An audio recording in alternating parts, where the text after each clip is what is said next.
शमशान के दृश्यों से जीवन की असारता के विषय में मैं और उन विचारों से उत्पन्न आध्यात्मिक चर्चा सिद्धेश्वरानंद जी के मुख से सुनता हुआ उनके साथ साथ चल रहा था। तभी कानों में आवाज़ सुनाई दी, राम राम। चर्चा में विक्षेप पड़ने पर अर्थी को मान देने के लिए हम दूर हटकर खड़े हो गए। लगभग सभी चेहरे जाने पहचाने से थे, परंतु मृत्यु किसकी हुई वो जान नहीं सके। तभी जेब में रखी माला में मैंने हाथ लगाया और देखा, अर्थी के पीछे तेजी से चलकर चारों ओर चक्कर मार रहे एक प्रेतात्मा को देखकर मैं चौंक गया। यह उसी युवा मनुष्य की आत्मा है जो कुछ दिन पहले केशव बैंक में पैसे जमा कराने आया था। इस मृतात्मा के निकट कुटुंबी का बड़ा भाई मेरा खास अच्छा संबंधी है, जिसका नाम प्रीतम झवेरी है। एक आध महीने पहले प्रीतम झवेरी मुझे मिला था। उसने मुझे अपनी व्यक्तिगत समस्या रास्ते में बताई थी। उसके बताए अनुसार उसने एक आध वर्ष पहले शालिनी नाम की एक युवती से विवाह किया। घर संसार बहुत अच्छे से चल रहा था। माता पिता उसके छोटे भाई के साथ अलग रहते थे। पति पत्नी सुख से घर संसार का आनंद ले रहे थे, परंतु शालिनी बहुत ज़िद्दी और मनस्वी और थोड़ी शौकीन स्वभाव की थी। उसका मुख्य शौक वस्त्रों और साड़ियों का था। उसके सभी शौक पूरे करने में बहुत कठिनाई थी। सब ठीक से चल रहा था, यद्यपि शालिनी की रोज़ नई साड़ियाँ खरीदने के शौक़ से प्रीतम थोड़ा परेशान था। शालिनी को अपनी अन्य सहेलियों की पहनी हुई नई साड़ियाँ देखते ही उसमें ईर्ष्या हो जाती थी और वैसी ही कीमती साड़ी खरीदे बगैर वो नहीं रहती थी। कई बार तो सुध-बुध खोकर खरीदारी करती थी, फिर भी उसे संतोष नहीं होता। यह सब उसके अंदर स्थित ईर्ष्या का परिणाम था। फिर भी सब चल रहा था, परंतु प्रकृति के नियम के अनुसार उसमें परिवर्तन आ गया। सुख उठाने के बाद वही सुख अधिक लंबे समय तक रहता भी तो नहीं है। प्रकृति का नियम है या विचित्रता है, जो भी हो, दोनों के जीवन में दुख का आरंभ हुआ। विवाह के लगभग 6 महीने बाद शालिनी की प्रसव से पहले ही मौत हो गई। कुछ समय बाद जब प्रीतम पत्नी की मृत्यु के आघात से मुक्त हुआ तो दोनों स्वयं की जाति की किसी अच्छी कन्या के साथ सादगी से दूसरी शादी कर ली। दोनों ने कुछ समय दाम्पत्य सुख दुनिया की दृष्टि से भोगा, परंतु इसमें भी अवरोध खड़ा हो गया। पहली पत्नी ने अपने ईर्ष्यालु स्वभाव से मृत्यु के बाद भी पीछा नहीं छोड़ा। उसकी अतृप्त आत्मा इन दोनों के मिलने में बाधा बनने लगी। प्रथम रात्रि को इन दोनों को शालिनी की मृतात्मा ने साथ बैठने ही नहीं दिया, जिससे प्रीतम ने दूसरी शादी करी थी। शालिनी उसे डराती थी। शालिनी की डरावनी आत्मा को अपने पति के साथ ही वो बैठा देखती थी और वह डर के मारे चीख जाती थी। झवेरी ने जब पूछा तो वह यही कह पाती थी कि शालिनी तुम्हारे पास में है। सुनकर प्रीतम को आश्चर्य हुआ, परंतु उसे कुछ आभास के सिवाय कुछ भी नज़र नहीं आया। उसने कहा, तुम्हारा भ्रम है, परंतु उसका डर दूर ही नहीं हुआ। ऐसा तो अब हमेशा होने लगा। प्रीतम की नई पत्नी जब भी शालिनी की नई साड़ी पहनती तो उसे शरीर में जलन होने लगती, कभी उसे धक्का लगता। और अब प्रीतम भयंकर परेशानी में पड़ गया। अब उसे भी घर में प्रवेश करने में घुटन सी होती थी, अशांति होती थी। उसे लगता था कि कोई अज्ञात तत्व त्रस्त कर रहा है। पत्नी को लगता था कि रसोई से लेकर प्रत्येक का कामकाज करते समय कोई अज्ञात या सूक्ष्म परछाई के समान उसके साथ घूमती रहती है। एक बार घर की सफाई करते समय शालिनी की साड़ियों की अलमारी खोली तो पीछे से पीठ पर जोरदार धक्का लगा। पीछे देखा तो कुछ नज़र नहीं आया। घबराकर उसने अलमारी बंद कर दी। ऐसा कई बार होने लगा। कमरे में प्रवेश करते ही कोई सूक्ष्म हस्ती का विचार मानसिक रूप से आ जाता। उसे दिन हो या रात पलंग पर सोने का साहस ही नहीं होता था। लेकिन प्रीतम भ्रम कहकर इसे कब तक टाल सकता था। एक दिन अचानक उसकी मेरे साथ भेंट हो गई और झिझकते हुए उसने मुझे पूरी बात बताई। तत्काल मेरे पास उसकी सहायता करने का कोई समाधान या उत्तर नहीं था, क्योंकि नागानंद जी भी चले गए थे और मैं उस समय कोई उत्तर या समाधान दे नहीं सका था। वही प्रीतम उसके भाई के पुत्र की शमशान यात्रा में जा रहा था। वह उदास चेहरे से मुझे देखकर मेरे पास आया। मैं उसके मनोभावों को सहजता से जानकर बोला, प्रीतम, यदि अनुकूल हो तो आज रात को 9 बजे घर आओ, तुम्हारी समस्या का समाधान शायद मिल जाए। ज़्यादा बातें करने का समय सही नहीं था तो हम चल पड़े। अपितु सिद्धेश्वरानंद जी मेरे साथ थे, लेकिन नागानंद जी की अनुपस्थिति मुझे सता रही थी। वे कुछ समय पहले ही चले गए थे और इस केस में भी उनकी सहायता ले सकते थे, परंतु मैं सोच रहा था। तभी सिद्धेश्वरानंद जी बोले, तुम्हें चिंता करने की या इस विषय में ज़्यादा सोचने की ज़रूरत नहीं, नागानंद जी सब जानते हैं। सिद्धेश्वरानंद जी ने साथ चलते चलते बोला, तुम्हें नागानंद जी ने इस विषय में अवगत नहीं किया क्योंकि सिद्ध ऐसे सामान्य और अनावश्यक विषयों में नहीं पड़ते। संसार में ऐसा चलता रहता है और हर मनुष्य स्वयं ही उसका समाधान ढूंढ लेता है और ढूंढ लेना चाहिए। दूसरा, नागानंद जी भी ऐसा चाहते हैं कि तुम ऐसे सांसारिक विषयों में ना पड़ो। ये तुम्हारी साधना के उत्कर्ष के लिए आवश्यक है।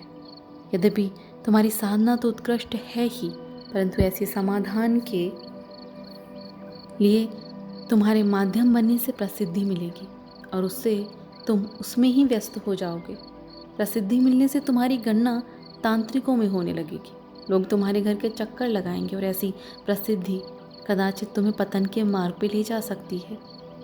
फिर कुछ देर मौन होकर फिर से बोले, विशेष बात तो यह है कि फिलहाल तुम्हारे अंदर स्थित अनेक सिद्धियां गुप्त अवस्था में हैं और ऐसी घटनाओं के निवारण के लिए तुम्हें अन्य के कार्यों के लिए नागानंद जी को तकलीफ देनी पड़े यह उचित नहीं माना जाएगा। और प्रीतम की ये घटना सामान्य है, इसका निराकरण किसी भी प्रखर ज्योतिष से हो सकता है। किसी तरह के मंत्र और निश्चित प्रकाश की विधि ऐसे प्रेत के उपद्रव को दूर कर देती है। इसीलिए ऐसे कोई अन्य उपाय तुम अपने मित्र को बताओ, जो उपाय तुम्हारे ध्यान में आ भी जाएंगे और सफल भी हों। इसलिए चिंता छोड़ो। आनंदराय जी सोच रहे थे, लेकिन मुझे लगता है कि व्यक्तिगत संबंधियों की मदद हमें करनी चाहिए। इसीलिए उसी समय मेरे दिमाग में श्री वीरजी भाई छाया का नाम उभर आया, जो कि एक ज्योतिष हैं और वो इस कार्य को अच्छे से कर सकते हैं। तभी सिद्धेश्वरानंद जी बोले, अतृप्त वासना मनुष्य को, अर्थात स्त्री हो या पुरुष को, प्रथम प्रेत योनि में धकेल देती है। यह वासना ही उसे भटकाती है, जो आज तुमने अपनी आंखों से देखा। तभी वे आगे बोले, आज की और अभी की घटना तुम भूल गए।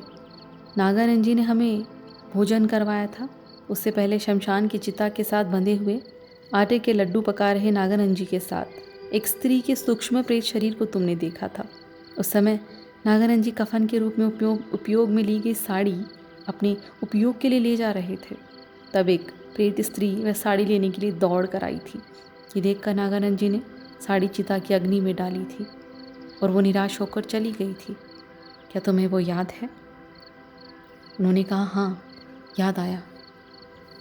वो वही शालिनी नाम की तुम्हारे मित्र की अवगति प्राप्त प्रेतात्मा स्वरूप में भटकती पत्नी है, जिसका साड़ियों का मोह मृत्यु के बाद भी गया नहीं। मनुष्य जब जीता है, मोह माया में जीता है। जीवन के अंत तक कुछ प्राप्त करने की, भोग लेने की भयंकर विभीषिका उसका पीछा नहीं छोड़ती। अधिक से अधिक मनपसंद वस्तु प्राप्त करने की लालसा में लगे रहने में कब मृत्यु आकर खड़ी हो जाए पता ही नहीं चलता। परिणाम स्वरूप अधूरी रह गई वासना के साथ आत्मा सूक्ष्म शरीर में लिपटी चिपटी होती है और ऐसे सूक्ष्म शरीर के साथ ही देह को छोड़ देती है। और परिणाम सूक्ष्म देह की प्रेत आत्मा, जिसे प्रेत योनि में भटक कर असंतोष का भीषण दुख भोगना पड़ता है। और फिर तुम्हारे मित्र की पत्नी ऐसी ही दशा भोग रही है। मृत्यु के बाद भी जीवन काल में इसकी इच्छाओं की भौतिक पूर्ति अर्थात पूर्ण तृप्ति न मिलने से मृत्यु के बाद भी उसे संतुष्ट करने के लिए ऐसे उपद्रव कर रही है। खैर जो भी हो, इसका उपाय तो है, पर ऐसी प्रेतात्मा को कर्मों के अनुसार कितना भुगतना पड़ता है वो वही जानती है। उसकी अवधि पूर्ण होने पर उसके जन्म जन्मांतर के संचित कर्मों के अनुसार अन्य लोक में वो प्रवेश कर जाती है और फिर से जन्म लेकर पुनः संसार चक्र में फंस जाती है। इसका उपाय तो बहुत ही सामान्य है, इसमें समर्थ योगी नागानंद जी की कोई आवश्यकता नहीं। घर आकर आराम करने के बाद सिद्धेश्वरानंद जी बोले, अपनी माला साथ ले लेना, हमें शमशान की ओर जाना है और तुम्हारी जिज्ञासा भी पूरी होगी और तुम्हारे उस स्नेही मित्र का काम भी हो जाएगा। और जैसे ही हम निकले, मैं प्रेत आत्माएं देख पा रहा था। तभी सिद्धेश्वरानंद जी ने कहा, मृत्यु के बाद ऐसी स्थिति सभी की होती है, ऐसा बिल्कुल भी नहीं है, वैसे ही इसका उपाय भी है। जीवन पर्यंत अपेक्षित और असंतुष्ट वासनाएं सूक्ष्म शरीर में मृत्यु के बाद भी साथ रहती हैं। इन वासनाओं को संतुष्ट करने के लिए मनुष्य को किए गए कर्मों के अनुसार थोड़ा या ज़्यादा समय इसी तरह प्रेतात्मा के रूप में भटकना पड़ता है। उनके चेहरों पर जो भिन्न भिन्न भाव दिखाई दे रहे हैं, जैसी मुखाकृति उनके ऊपर भावों के प्रतिबिंब दिखाई देते हैं, वह उनकी जड़ देह की काल अवधि अर्थात जड़ शरीर द्वारा संसार में किए गए कर्म, असंतुष्ट इच्छाओं की छाप है, प्रतिबिंब हैं, सूक्ष्म शरीर पर हुआ अंकन अथवा परिणाम है। उनके अनुसार ही उन्हें पुनर्जन्म मिलता है। इसी प्रकार वे अनेक जन्म धारण करके अनेक बार मृत्यु को प्राप्त होंगे। अनेक जन्मों द्वारा ईश्वर की कृपा होगी तो वे अच्छे कर्म भी करेंगे और बुरे कर्म भी करेंगे, सुख दुख भी भोगेंगे। और हंसकर कहने लगे, देखो, ऐसा होने के बाद भी वे और जीना है ये इच्छा रखते हैं। मरण का स्मरण भी मनुष्य टालता है। मृत्यु सतत पीछे खड़ी है। मृत्यु कभी भी निश्चित रूप से आनी ही है, परंतु माया के कारण और देखे गए सपनों को साकार करने के पीछे पड़ा मनुष्य जीवात्मा आने वाली मृत्यु को भूलने की कोशिश करता है, मृत्यु को ध्यान में नहीं लेता। वह रात दिन कामिनी कंचन के लिए अथक प्रयत्न करता है, किसी को छलता है, ईर्ष्या से पीड़ित होता है, हिंसा करता है, रोग असफलता से दुखी होता है, सुख भी क्षणिक साबित होता है। अनेक दुख और क्षणिक सुख भोगते भोगते मनुष्य अधिक और अधिक जीने की इच्छा करता रहता है। शमशान के पास पहुँचे तो एक और अर्थी जा रही थी। आपस में बातचीत से पता चला कि शहर के प्रसिद्ध बिल्डर के इकलौते बेटे की अंतिम विदाई थी, जो अपना मन चाहा विवाह न करने के कारण आत्महत्या करके मृत्यु को प्राप्त हुआ। देखा तो अर्थी के पीछे पीछे सूक्ष्मधारी प्रेतात्मा दौड़ रही थी। उस होनहार युवक को मैंने कई बार देखा था। मैंने उसके चेहरे पर दृष्टि डाली तो उसके सूक्ष्म शरीर पर वो छाप अभी भी देखी जा सकती थी। उसके चेहरे पर भयंकर दुख था, उसके चेहरे पर तीव्र वेदना के भाव थे, मानो अभी भी उसे वो व्यथित कर रहे थे, ऐसा साफ दिख रहा था। तीव्र इच्छा की पूर्ति न कर सकने की वेदना के साथ उसके जड़ देह से अलग हो जाने के बाद भी वह पुनः उस देह को प्राप्त करने के लिए अर्थी के साथ तेजी से जा रहा था। मैं सोच में पड़ गया, मनुष्य जीवन का यह कैसा चक्र, कैसी विडंबना, जिसे मनुष्य निरंतर सहन करता रहता है। कुदरत की एक कैसी करामात है जो मनुष्य जीवों को ऐसे दुख के गर्त में धकेल देती है। आखिर ये सब ईश्वर क्यों करता है? तभी सिद्धेश्वरानंद जी बोले, ईश्वर यह सब करता है ऐसा नहीं है। यद्यपि ईश्वर ही यह सब प्रकृति के द्वारा करवाता है, यह सब ईश्वर की स्वयं की सर्जित माया है। माया का दूसरा नाम प्रकृति है। मनुष्य के जन्म के साथ ही उसके कर्मों के अनुसार प्रकृति मिलती है। प्राप्त प्रकृति की प्रेरणा ही मनुष्य का मन कार्यरत होकर उससे भिन्न भिन्न अनेक कर्म करवाती है। ईश्वर अर्थात पुरुष जो मनुष्य में आत्मा स्वरूप में रहता है, वह तो मात्र दृष्टा है। यह पुरुष तो स्थिर और अचल है, परंतु उसकी माया वो चंचल है। इसलिए सारा प्रपंच मनुष्य स्वयं की जन्म से प्राप्त प्रकृति के अनुसार करता है और उसे उसी प्रकार के कर्मों द्वारा सुख दुख, मान सम्मान, द्वेष प्रेम आदि का अनुभव होता है और अन्य से करवाता है। परिणाम स्वरूप मनुष्य जीवन सतत संघर्ष में ही रहता है। इस प्रकार प्रकृति के संसर्ग में रहने वाली आत्मा मलिन होकर स्वयं जिस देह में रहती है, उसी देह को मैं के रूप में समझने लगता है। देह से वो अलग है ये भूलकर देह को अपना स्वरूप मान लेता है। वास्तव में मनुष्य का जड़ शरीर तो पंचमहाभूत का बना है, जो यंत्र मात्र है। आत्मा उसकी दृष्टा भाव है। शरीर से स्वयं की आत्मा भिन्न है। इस प्रकार का ध्यान मनुष्य को प्रबल माया के कारण नहीं रहता, परिणाम स्वरूप अनेक जन्मों के चक्कर में फंसता चला जाता है। और इसका उपाय भी है, बहुत ही सरल।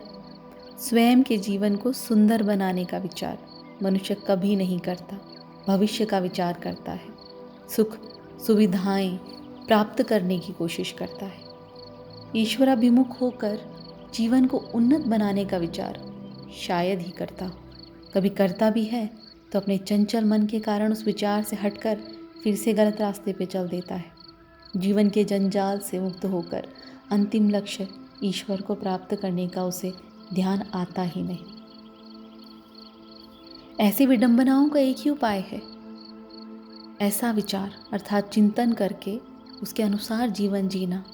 यही इसका सरल उपाय है। जीवन का दूसरा छोर मृत्यु को स्पर्श करता है, यह बात ध्यान रखनी जरूरी है। मृत्यु का अंतिम समय पुण्यमय, अत्यंत पावनकारी और सुंदर कैसे हो, इसका समग्र जीवन में आयुष्य भर ध्यान रखना चाहिए। उत्तम से उत्तम संस्कार मन पर स्थापित करें, अपने मन को अपने काबू में रखें और जीवन में हो रही भूलों को सुधारें, भूतकाल के पापों का प्रायश्चित करें, मन को शुद्ध करें। शमशान पहुंचे तो प्रीतम झवेरी मेरे निकट आए। मैंने औपचारिकता दिखाई और उन्हें सबके साथ न जाकर कुछ देर रुकने के लिए कहा और उन्होंने सहमति बताई।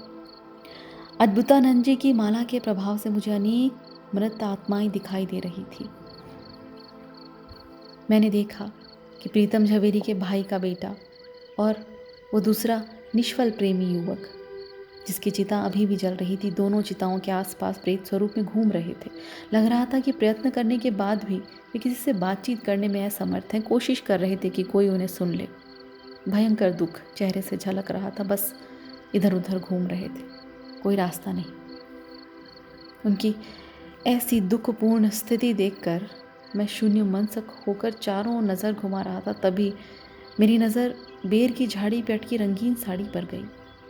माला के प्रभाव से मैंने देखा कि बेर की झाड़ी तो थी ही, परंतु मानो झाड़ी की आत्मा में रहकर कोई स्त्री साड़ी ओढ़कर विषादपूर्ण चेहरे से प्रीतम को देख रही हो। तत्काल मैं कुछ सोच नहीं पाया, परंतु एकटक प्रीतम झवेरी को देख रही उस स्त्री के भाव को देखकर मुझे लगा कदाचित वह प्रीतम की मृत पत्नी शालिनी ही होगी, क्योंकि वो भी तो भटक रही है। और तभी मैंने प्रीतम को ये बात बताई और उसे अपनी माला पहनने को दी और उससे कहा कि डरना मत, सामने बेर की झाड़ी पर जो साड़ी लटकी है उसे ध्यान से देखो। वहाँ जो स्त्री दिखाई दे रही है वो तुम्हारी पत्नी है या कोई और। माला का स्पर्श होते ही वो डर गया। भूत, शालिनी का भूत। मैंने कहा हाँ, तुम्हारी बात सच है। उसने कहा वो मुझे अपनी तरफ आने का संकेत कर रही है। मैंने कहा तुम निडर होकर उसके पास जाओ, हम तुम्हारे पीछे खड़े हैं, आगे बढ़ो। फिर हम उस बेर की झाड़ी के पास पहुंचे। प्रीतम बोला वो चली गई, मानो इस झाड़ी में समा गई हो। तभी सिद्धेश्वरानंद जी ने कहा प्रीतम तुम्हारी पत्नी का निवास ये झाड़ी है, वो इसमें समा गई क्योंकि प्रेतात्माएं अपनी इच्छित वस्तु प्राप्त करने में समर्थ न होने से उन्हें अमुक समय अदृश्य होना ही पड़ता है।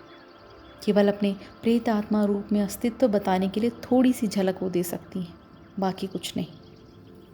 और फिर प्रीतम ने हाथ जोड़कर कहा तो मुझे क्या करना चाहिए, मैं उससे कैसे छुटकारा पाऊँ, कोई उपाय बताएं। सिद्धेश्वरानंद जी बोले ऐसी घटनाएं सामान्य हैं। आशाओं के साथ मृत्यु होने से मनुष्य जीव कुछ समय तक भटकता रहता है।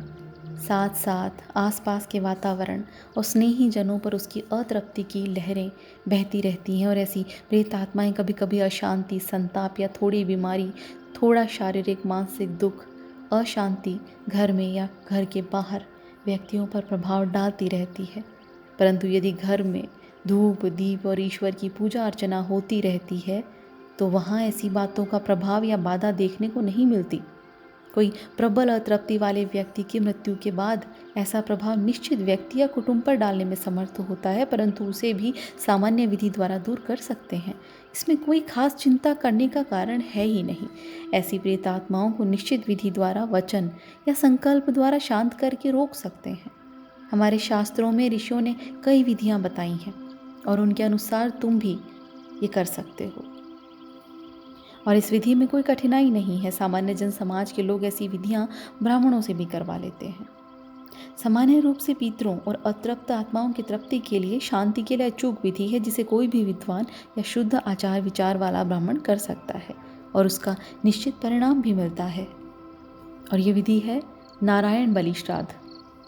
ये विधि करवाओ, सब शांत होगा। परंतु उससे पहले तुम्हें प्रेतात्मा को संकल्प द्वारा वचन देना पड़ेगा। ये बिल्कुल वैसा ही है जैसे यदि कोई कार्य सिद्ध हो जाए तो अमुक कार्य करने का वचन अर्थात संकल्प किया जाता है। तुम्हारी पत्नी की आत्मा को शांत करने के लिए, उसकी इच्छा पूर्ति के लिए नारायण बलि श्राद्ध की विधि करने का संकल्प लेना आवश्यक है, और वो भी अभी। इतना कहकर एक पात्र में जल भरकर उसको लाने को कहा। उसी के अनुसार प्रीतम जल भरकर ले आया और उसे उसके साथ बेर की झाड़ी के पास आने को कहा। अब तुम अपनी पत्नी को उसके नाम से पुकार कर कहो, तेरी आत्मा की शांति और संतोष के लिए मैं शीघ्र ही नारायण बलि श्राद्ध करवाऊंगा और उपरांत तेरे लिए सुंदर वस्त्र और आभूषण दान करके सधवा स्त्रियों को भोजन कराऊंगा और सारा पुण्य तुझे ही अर्पण करूंगा।